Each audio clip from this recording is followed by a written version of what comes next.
At my brother's engagement dinner, my mom told the bride's family, "Don't ask about him. He's the child we keep out of important rooms." I took the worst seat and let her lie. Then the bride's mother looked at me and asked the one question my mom tried to stop too late. Quick pause. Making these stories takes more work than you'd think. And the one thing that actually keeps us going is subscribers. If you've been watching and haven't subscribed yet, now's the time. Takes 2 seconds. All right, back to it. I did not know it at the time, but the bride's mother had been watching my family for 3 hours before she opened her mouth. She watched my mother rearrange the seating cards. She watched my mother steer every conversation away from me. She heard my mother lean toward the bride's father and say, "Oh, don't ask about him." And she stored every single detail the way a woman does when she is protecting her daughter from marrying into a family that has not yet shown its full face. My name is Matt. I am 31 years old. I am a licensed architect at a firm called Whitfield & Grant. Last year, I designed a community center in Elm Ridge that won a regional design award. I have a stable career, a clean apartment, and a life that any normal family would mention at dinner. My family is not normal. This story starts 3 days before the dinner, with a phone call I should have expected. It was a Tuesday evening. I was at my desk finishing a floor plan when my mother's name lit up my phone. I picked up because I always pick up. That is the thing about being the son your family ignores. You still answer. Every time. "Matthew, I need to talk to you about Saturday." Saturday was the engagement dinner. My older brother Ryan was marrying a woman named Sophie. Sophie's parents, Linda and Tom, were flying in from Michigan. The dinner was at a restaurant called Bellamy's. Private dining room. 16 guests. I had known about it for a month. "What about it?" "The restaurant is smaller than we thought. The private room only fits 14 comfortably. Your father and I talked about it, and we think it might be best if you sit this one out." I put my pen down. Sit this one out. "It's nothing personal, honey. It's just space. We need room for Sophie's parents, her aunt, her cousin, and the Petersons." The Petersons, my parents' neighbors. People who had known Ryan for maybe 2 years. They had a seat at the table. I did not. "Mom, I confirmed with Ryan 3 weeks ago." "I know, and he understands. He agrees it makes more sense for you to come to the rehearsal dinner instead." "Ryan said that?" "He did." That sentence landed different than anything else she said. Not because my mother was disinviting me. I was used to that. But because my brother, the groom, whose engagement dinner this was, had apparently agreed to it. He had signed off on my removal and hadn't even called me himself. He let our mother do it the way he lets our mother do everything that involves me. By proxy, from a safe distance, with his fingerprints nowhere near it. "Okay," I said. She hung up. I sat at my desk and let the tiredness settle. Not the kind from a long day. The kind from 31 years of being moved off the guest list and told it's nothing personal. 20 minutes later, my phone rang. A number I didn't recognize. "Matt, it's Sophie." Sophie, Ryan's fiancée. I had met her maybe 6 times. She was warm, direct, and had the kind of voice that made you feel like she was paying attention. "I was going over the guest list with the restaurant, and I noticed your name had a line through it. Did you cancel?" "My mom said the room was too small." Pause. "Matt, the room fits 18. I confirmed the layout myself last week. There's plenty of space." Another pause. "I want you there." "I already told the restaurant to add your chair back. You're Ryan's brother. You should be at this dinner." "Sophie, if my mom finds out you went around her on this..." "Then she finds out. I'm not starting a marriage by letting someone erase a member of the family I'm joining. Saturday at 7. Bellamy's. Swan, I'll see you there." She hung up. 2 phone calls sitting in my chest. One that cut me from the room. One that pulled me back in. The woman who was about to become my sister-in-law had done something nobody in my actual family had done in years. She fought for my chair. Saturday came. Bellamy's was the kind of restaurant my mother loved. Low lighting that made everyone look 10 years younger. Heavy cloth napkins folded into shapes nobody needs. A wine list longer than most novels. The private dining room had exposed brick on one wall, a long rectangular table set for 16, and candles that smelled like vanilla and money. I arrived at 7:10. I wore a dark blue suit. I got a haircut the day before. Not to impress my family, because I wanted to walk into that room looking like exactly what I am. Someone who has his life together. Someone my mother has been lying about for years. The room was half full when I walked in. My father, Greg, was near the window talking to the Petersons with the relaxed posture of a man who has never had to fight for a seat at any table in his life. My mother, Diane, was at the head of the table arranging place cards with the focus of a general moving soldiers across a map. She picked one up, moved it 2 inches left, then moved it back. She was not arranging dinner. She was arranging the evening's story before a single plate was served. Ryan was at the small bar getting drinks with Sophie's cousin. My mother looked up when I walked in. Her face did something quick. Surprise first, then irritation, a flash of it behind her eyes like a light switching on and off. Then a smile that covered both the way a tablecloth covers a stain. She had not expected me. She had expected her phone call to work. She had expected this room to be mine-free by the time the bride's family arrived. But Sophie had other plans. And now I was standing in the doorway of a room my mother had designed without me in it. I scanned the table for my name. It took me a minute to find it because it was as far from the center as the room allowed. She had placed me at the far end, last seat on the left, between the kitchen service door and an empty chair. The empty chair had a place card that read David Holloway. I knew that name. A college friend of my father's who had declined the invitation 2 weeks ago. My mother knew that seat would be empty. She kept it on the chart anyway. An empty chair beside me was not an accident. It was a wall, a buffer between me and the nearest real guest. A physical gap designed to make conversation with me require effort that no one at this table would bother spending. I sat down. The service door swung open behind me as a waiter carried appetizers into the room. The edge of the door brushed my chair. I pulled my seat forward an inch and set my napkin on my lap. Sophie's parents arrived 15 minutes before dinner. Tom Parker was a big man with a firm handshake and the calm confidence of someone who built a plumbing supply company from a single truck. Linda was smaller, sharper, with silver hair and dark eyes that didn't miss much. She was the kind of person who walks into a room and within 10 minutes knows more about the people in it than they know about each other. My mother intercepted them in the lobby. I watched through the glass partition. She greeted Tom warmly. She hugged Linda like they were old friends, even though they had met exactly once. Then she spent a full minute giving them Ryan's biography, the promotion, the condo, the half marathon. She put her arm around Ryan when he walked over and introduced him the way you introduce someone you want people to invest in. 2 minutes later, I walked into the lobby to say hello. My mother turned, her smile shifted. And this is Matt. 3 words, no job, no detail, no story, just a name. Tom shook my hand, brief, polite. Linda shook my hand too, but her eyes stayed on me. She noticed the difference between the 2 introductions. I could see her notice it. I went back to my seat. Dinner started at 7:45. The first course was a butternut squash soup. Conversation moved around the table in the patterns my mother had designed. Ryan and Sophie sat in the center, flanked by both sets of parents. The Petersons filled seats near my father. Sophie's cousin and aunt were on the bride's side. I sat at the end, 12 feet from the center, close enough to hear, far enough to be outside it. During the soup course, my mother leaned toward Tom. I was watching because I always watch. I have spent years at the edges of family events with nothing to do but observe. I saw her tilt her head. I saw her lower her voice. I saw her glance toward me for half a second before she said it. Don't ask about him. He's the child we keep out of important rooms. She said it the way you warn someone about a step that creaks. Casual, helpful, like she was doing him a favor by letting him know which child mattered and which one could be safely ignored. Tom nodded politely and turned back to his soup. But Linda heard it too. She was 2 chairs away.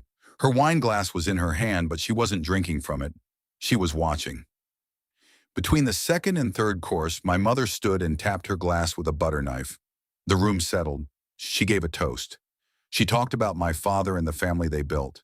She talked about Ryan, how he had always been driven, always been focused, always been the kind of man who made a room better just by walking into it.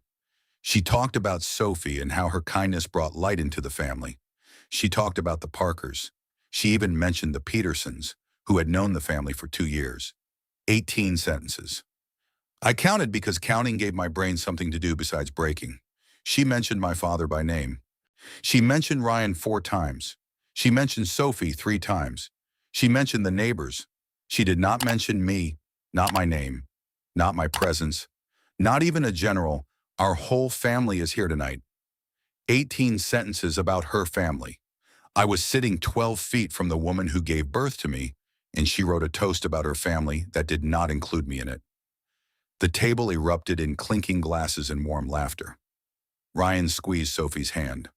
My father nodded with the satisfied expression of a man whose family was performing exactly as designed. I cut a piece of steak. I put it in my mouth. I chewed. I swallowed. Because the thing about being skipped in a toast is that you cannot react without proving the person right. If I say something, I'm the difficult one. If I make a face, I'm the sensitive one. If I walk out, I'm the dramatic one. The only option my mother's system gives me is to sit there and absorb it. So I absorbed it, the way I had been absorbing every version of this for 31 years. But the container was full. I could feel it pressing against the walls. Not anger, something heavier. The weight of a man who has just realized that the room his mother built doesn't have a door he can open from the inside. The only option left is to stop walking into it. I held it down. I cut another piece of steak. Ryan leaned over to Sophie during the applause and whispered something. Sophie's smile tightened. She looked at me, then at Ryan, then at my mother. She whispered something back. Ryan shook his head slightly. Sophie's jaw set. She didn't whisper again. I couldn't hear it, but I could read it. Sophie had asked why I wasn't in the toast, and Ryan had given her the answer my family always gives. Not now, not here, not tonight. Linda was watching me. She had not clapped after the toast. She brought her hands together once, slowly, and stopped. Her eyes had moved past observation into something more dangerous. Conclusions. 20 minutes after the toast, the table had broken into smaller conversations. Ryan was telling Tom about a consulting project.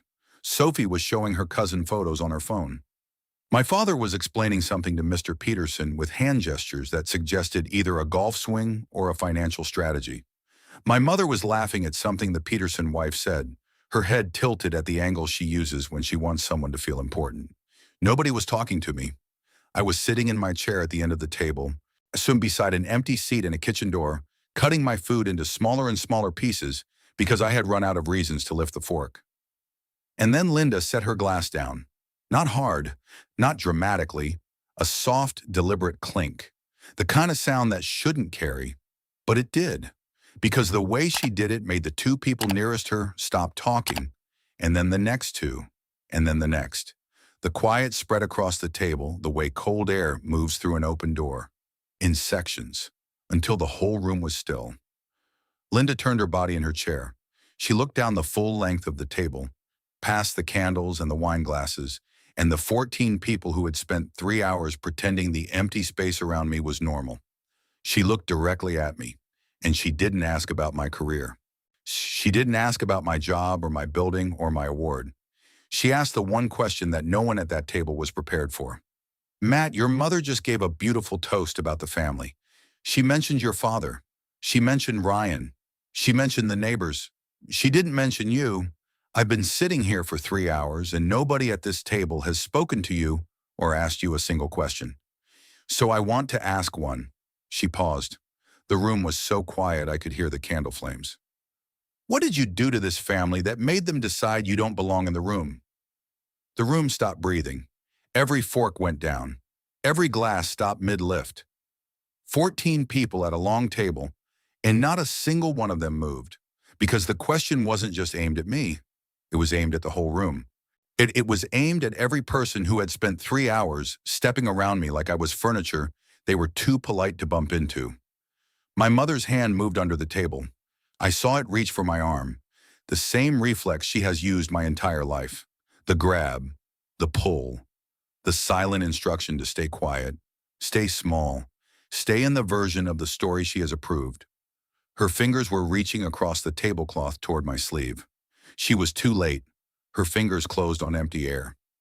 I looked at Linda, not at my mother, not at the table, at the woman who had just asked the one question this family had been designed to prevent. I didn't do anything, Linda. That's the honest answer. I'm an architect. I work at a firm called Whitfield and Grant. We specialize in public and community spaces. Last year, I was the lead designer on the Elm Ridge Community Center. It's a 30,000 square foot building with a public library wing, a childcare facility, and an outdoor amphitheater. It won the Midwest Regional Design Award in October. The words came out calm, simple. I was not performing, I was just telling the truth. The version of the truth that my mother had been covering with a tarp for years. Sophie knows this because Sophie asked me. My brother knows this because he came to the awards ceremony. He sat in the third row. I looked at Ryan. He was staring at his plate. His hand was flat on the table, and his thumb was pressing into the tablecloth, hard enough to leave a mark. My mother wasn't at the ceremony. My father wasn't either. I sent them the invitation 8 weeks in advance. They said they had a conflict, and the conflict was a dinner party at the Petersons' house. I let that sit. The Petersons were at this table. Mrs. Peterson's fork was suspended 3 inches from her mouth. She lowered it slowly. Tom leaned forward. 30,000 square feet? How big was your team? 4 designers. I led the structural layout and the community input process. We ran 11 public meetings before we finalized the plan. 11 meetings. Tom looked impressed. Not politely impressed. Actually impressed. The kind that comes from a man who built something real and knows what it costs to build something with other people's trust. That takes patience. It takes listening, I said. Most of the design came from what people in the neighborhood told us they needed. A safe place for after-school programs. A reading room that was open on weekends. An outdoor space where families could gather without paying admission. We just listened and built what they described. The conversation opened. Sophie's cousin asked about the amphitheater. I told her about the acoustic design, how we angled the seating so even the back row could hear without a microphone. Linda asked about the award. I told her it was presented in Milwaukee and the judges specifically mentioned the community input process. Each question was real. Each answer was real. And with every answer, the gap between what my mother had told these people and what they were now hearing got wider. Not because I was stretching, because my mother had been shrinking the truth for years, and the real size of it was finally visible. Then I said the thing I had been carrying. I didn't do anything to this family. I just stopped being the version my mother preferred. And in this family, that's the same thing as not existing. The silence after that was different from the silence before Linda's question. The first silence was social, people being polite. The second silence was structural. Something had cracked in the room's foundation, and everyone could feel the shift. My mother sat rigid. The confidence that held her spine straight all evening was gone. What was left was the stiffness of a woman holding a position because moving would mean admitting the position was wrong. She tried to recover. We're so proud of both our boys, of course. Matt has always been more of a behind-the-scenes person. Behind the scenes, I said. That's what you call it when you move someone's chair to the kitchen door and tell the bride's father not to ask about them? The room heard that. Every person at the table heard it. And the two sentences together, her lie and my correction, sat side by side on the table like 2 photographs of the same house taken from different angles. One was the brochure, one was the inspection report, and everyone in the room could see which one was real. Sophie spoke next, quietly.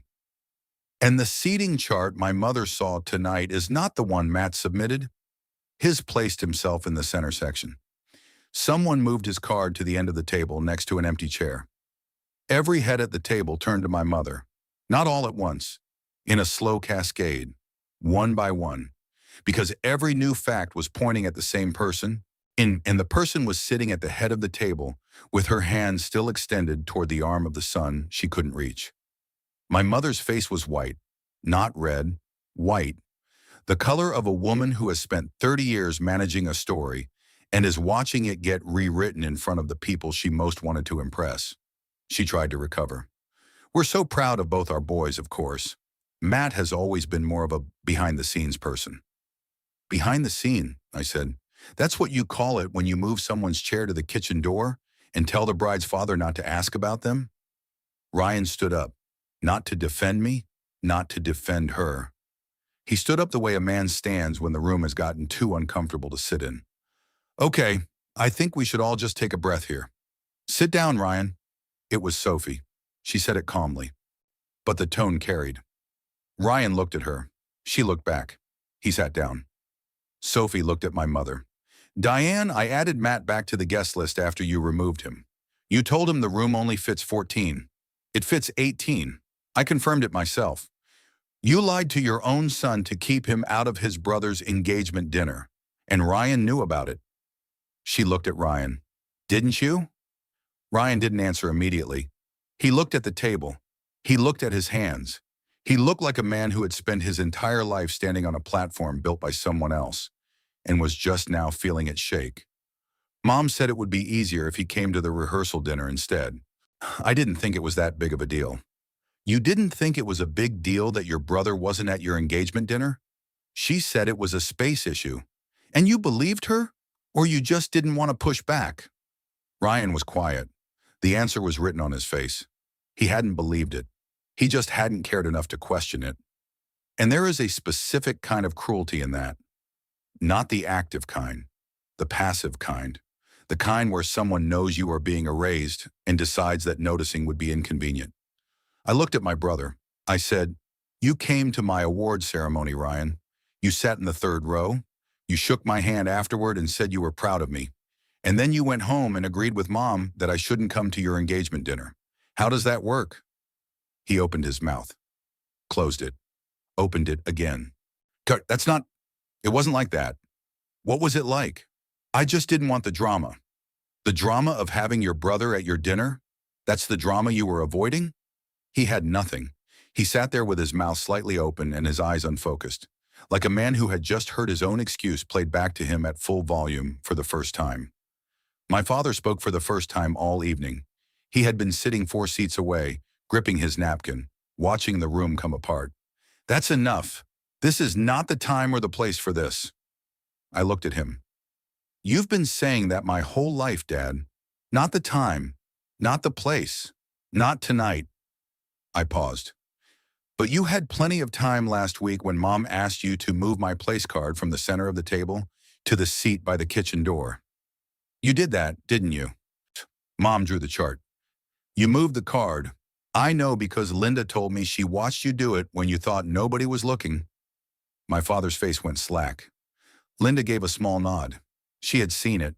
She had watched my father walk to the table before dinner, pick up my place card and carry it from the center section to the far end. He did it quickly, practiced, like it wasn't the first time he had physically rearranged my position in a room. 31 years of not the time, Dad. And every single one of those years, you found plenty of time to help her do it. He leaned back in his chair. The napkin in his hands was twisted into a rope. He had used not the time on me so many times it was automatic.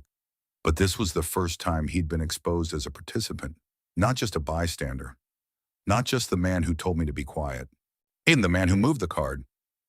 Tom leaned back in his chair. He looked at my mother, then at me, then at Ryan. His face had the expression of a man who was recalculating something. Not just this evening, the whole engagement, the whole family he was about to be connected to. He was doing a structural assessment of the people his daughter was about to legally join, and the load-bearing walls were not where anyone had told him they were. Linda spoke one more time. She turned to me and said, Matt, for what it's worth, you're the most honest person at this table tonight, and I'm glad my daughter will have you as a brother-in-law. The Petersons were looking at their plates. My father was gripping his napkin with both hands, and my mother had not moved. She sat at the head of the table with the posture of a woman who had lost control of a room she had spent 3 hours arranging. She did not speak again for the rest of the dinner. Dinner ended at 10:15. The room emptied slowly. Ryan and Sophie stood near the entrance thanking everyone. My father shook hands with Tom and promised to send him a bottle of something expensive. The Petersons left first because the Petersons always leave first. I was walking toward the parking lot when I heard heels on the pavement behind me. Fast, clicking. The rhythm of a woman who was not walking to say goodbye. Matthew, I turned. My mother was standing under the awning of the restaurant. The light from the entrance was behind her, turning her into a silhouette. But I could see her hands, they were shaking. She closed the distance between us. She grabbed my arm. Not gently. The grip of someone who was trying to pull the evening back under her control. You did that on purpose. You told Sophie's mother about your building project, so she would ask about it and make me look foolish. I didn't tell anyone anything, Mom. Then how did she know? Because Sophie told her. Because Sophie actually asked me what I do for a living. That's more than you've done in 6 years. Don't twist this. I was trying to manage a complicated evening with important people, and you turned it into your moment. I answered a question. That's all I did. A woman asked me what happened, and I told her the truth. If the truth made you look foolish, that's not my problem. That's yours. She stared at me. Her jaw was working like she was chewing a sentence that wouldn't come together. I have spent your entire life protecting this family's image. No, you spent my entire life editing me out of it. There's a difference. You told those people not to ask about me. You moved my seat to the kitchen door.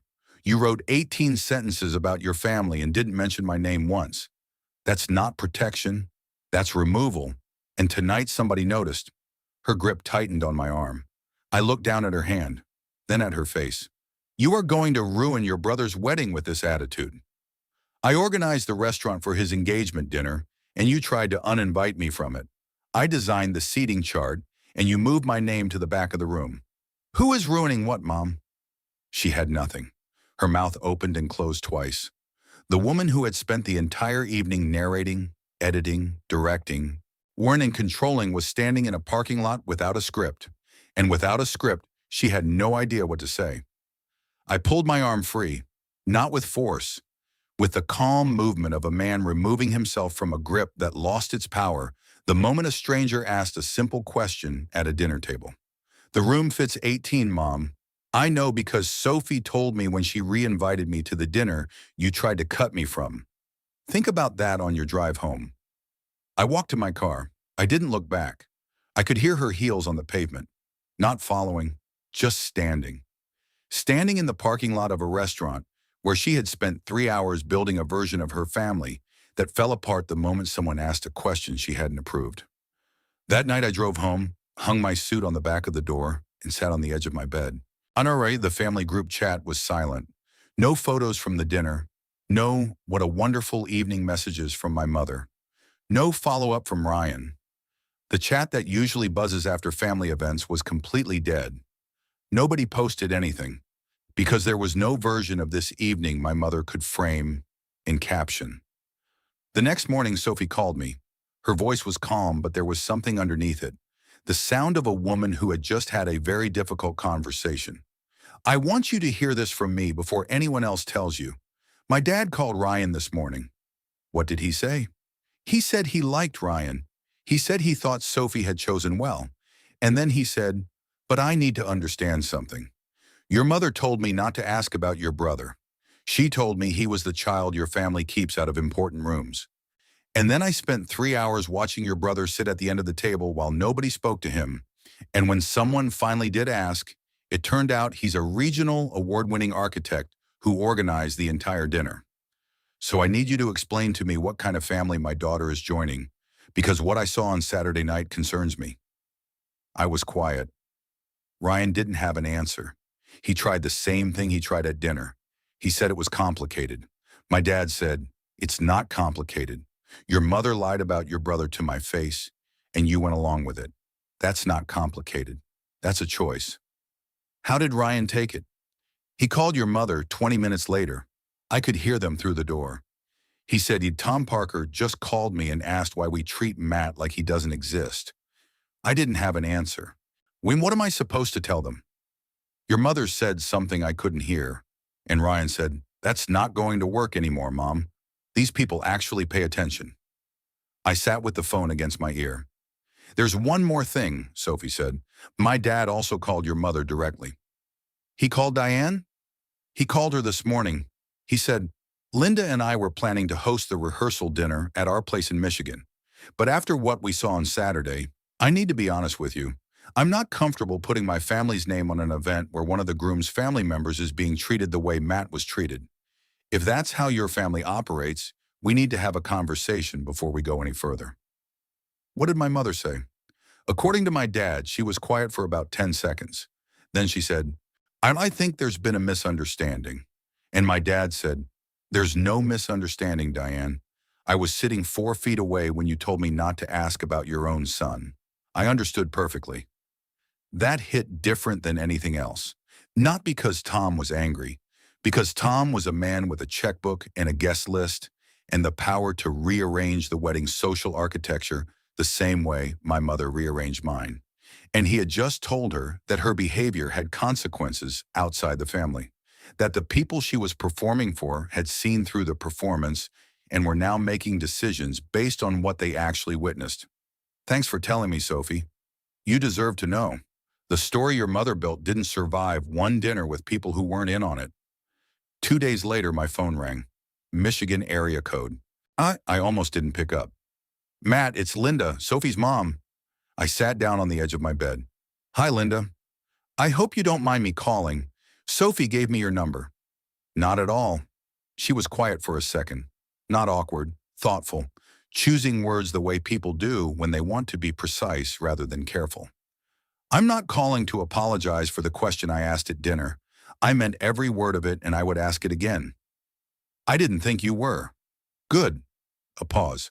"I want to tell you something. My daughter is marrying into your family in 3 months. I spent most of that dinner trying to understand what kind of family she's joining.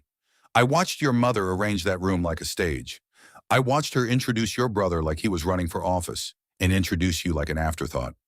I heard what she said to my husband about keeping you out of important rooms, and then I watched you sit at the end of that table next to an empty chair for 3 hours and not say a single word about any of it. I've had a lot of practice. I know you have, and that's what bothered me the most. It wasn't the toast or the seating or even what she said to Tom. It was how natural the silence looked on you, like you'd been wearing it so long it fit. And I decided in that moment that if nobody at that table was going to take it off you, I would. I didn't respond right away. I pressed my thumb into the edge of my phone case and stared at the floor. "Matt, I have known women like your mother. I was raised by one. I know what it's like to sit in a room your own family designed to make you invisible. And I want you to know that my daughter is lucky to be joining a family that includes you, not the version your mother sells. You, the man who sat in that chair, told the truth when someone finally asked, and didn't once try to make his mother look bad, even though she spent the whole night doing it to him. Thank you, Linda. One more thing. If you ever need a seat at a table where people actually want to hear from you, my dining room has one with your name on it. And I don't mean penciled on the back of the card." I laughed. "Short. Real. The kind that comes out before you can stop it. I appreciate that. You designed a building that serves a whole community, Matt. You ran 11 public meetings so regular people could have a voice in what their neighborhood looked like. And your mother described you as the child she keeps out of important rooms. I want you to think about who was actually in the important room that night, because from where I was sitting, it wasn't her. Take care, Linda. You too." The call ended. I sat on the edge of my bed holding the phone. The screen dimmed. Then it went dark. The room was quiet. Morning light was coming through the window and landing on the floor beside my feet.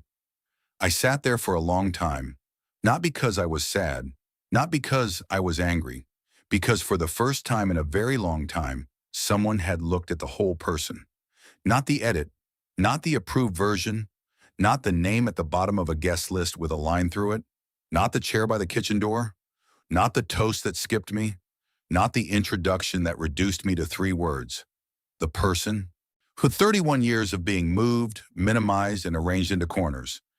And it took a woman from Michigan who didn't owe me anything to look at the room my mother built and say out loud in front of everyone, "Why isn't anyone talking to this person?" The quiet in my apartment that morning didn't feel like the silence at the end of the table. That silence was assigned. This quiet was mine. A week later, a package arrived at my apartment. No return address. Inside was a place card. White cardstock. My name on the front in Sophie's handwriting. On the back, in smaller letters, she had written, "Center of the table. Where you belong. S. I held it for a long time. A small piece of cardstock with my name on it. The simplest thing in the room. I put it on my desk, leaned against the wall beside my Elm Ridge Award certificate. To two pieces of paper. One that said I designed something worth recognizing. One that said someone wanted me in the room.